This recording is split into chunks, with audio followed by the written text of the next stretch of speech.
महाराष्ट्र के कोल्हापुर जिले विशालगढ़ इलाके में माहौल तनावपूर्ण बना हुआ है। यहाँ कल यानी 14 जुलाई के अतिक्रमण विरोधी अभियान के दौरान हिंसा भड़क गई। इसके लिए संभाजीराजे छत्रपति पर निशाना साधा गया। आरोप है कि यहाँ गजपुर गांव में एक भील ने एक मस्जिद पर हमला कर दिया और तोड़फोड़ की। भील में शामिल ये लोग जय श्री राम के नारे लगा रही थी। महाराष्ट्र के कोल्हापुर में दो समुदायों के बीच झड़प हो गई। पूरा मामला विशालगढ़ किले के अतिक्रमण को लेकर हुआ है। इस हिंसा में पुलिसकर्मी भी घायल हुए हैं। वहीं विशालगढ़ से कुछ दूरी पर स्थित गजपुर इलाके में भी कुछ घरों, गाड़ियों और धार्मिक स्थलों पर पथराव किया गया। दरअसल छत्रपति शिवाजी महाराज के पराक्रम का गवाह विशालगढ़ किला पर पिछले कुछ सालों से अतिक्रमण हो रहा है। इसको लेकर ही पूर्व सांसद संभाजीराजे ने इस किले पर हुए अतिक्रमण को हटाने की मांग को लेकर विशालगढ़ अतिक्रमण हटाओ अभियान शुरू किया। इसी के तहत कल उन्होंने अपने समर्थकों को चलो विशालगढ़ का संदेश दिया। कल सुबह 10 बजे संभाजीराजे ने करवीर निवासी श्री अंबाबाई और तुलजा भवानी देवी के दर्शन कर विशालगढ़ की ओर प्रस्थान किया। इस बीच संभाजीराजे के विशालगढ़ बेस पर पहुंचने से पहले 2000 से ज्यादा कार्यकर्ता मौजूद थे। दोपहर 12 बजे के आसपास संभाजी विशालगढ़ के अड्डे पर पहुंचे। इस दौरान कुछ दंगेखोर ने बस्ती पर हमला कर दिया, जो विशालगढ़ के आधार के पास है। कार्यकर्ताओं ने घरों, दुकानों, वाहनों को निशाना बनाया। सभी जगह कार्यकर्ताओं ने पथराव किया और संपत्ति को नुकसान पहुंचाया। इस दौरान आग लगने से एक घर में रखे 4 सिलेंडर फट गया। पुलिस अधीक्षक महेंद्र पंडित ने बताया कि विशालगढ़ पार्टे और गजापुर इलाके में हुए हमले के संबंध में दंगाखोरों की तलाश और मामला दर्ज करने की प्रक्रिया जारी है। अपराधियों के खिलाफ कड़ी कार्रवाई की जाएगी। वहीं मुख्यमंत्री ने कलेक्टर को विशालगढ़ पर अतिक्रमण पर कार्रवाई करने के आदेश दिए हैं। AIMIM के पूर्व सांसद इम्तियाज जलील ने राज्यसभा के पूर्व सदस्य और कोल्हापुर राजघराने के वंशज संभाजीराजे छत्रपति की आलोचना की।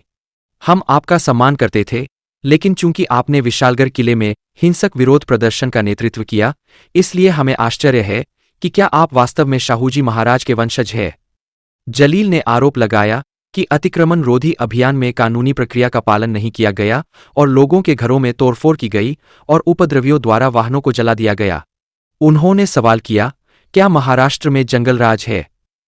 ब्यूरो रिपोर्ट, जम न्यूज इंडिया।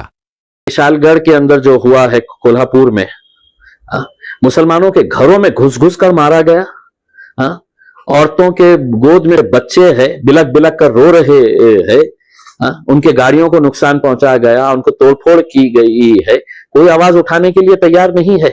वही संभाजी महाराज जो शाहू महाराज के वंशज बताते हैं, उनके घराने से ताल्लुक रखने वाले, जिस शाहू महाराज को जिताने के लिए कोल्हापुर के मुसलमान सड़कों के ऊपर निकल आए, मौलाना लोग वहां पर है तो लोगों के बीच जा कर नहीं, हमको है तो इनको जिताना है करके पूरे घर में दुपक कर बैठ गए हैं। हसन मुशर्रफ साहब गोजड़ी ओढ़कर कहां गायब हो गए हैं पता नहीं चल रहा है।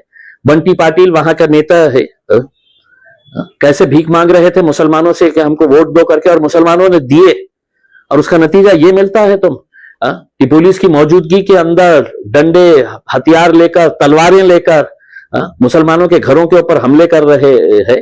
तब कहां छुप गए हैं वो लोग जो इनकी पैरवी कर रहे थे?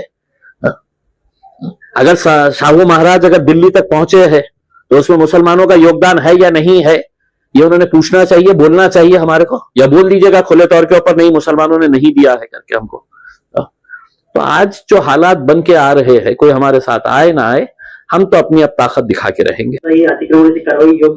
भाई अतिक्रमण के बारे में हम कहीं पर भी ये नहीं कह रहे हैं कि हम किसी बात का हम ऐसा समर्थन करते हैं करके। उसमें अगर अतिक्रमण हुआ तो क्या आप तलवार लेके निकलेंगे? क्या इस मुल्क के अंदर, राज्य के अंदर कोई जंगल राज चल रहा है कि तुम तलवारा लेकर है तो मुसलमानों के घरों में घुस जाएंगे?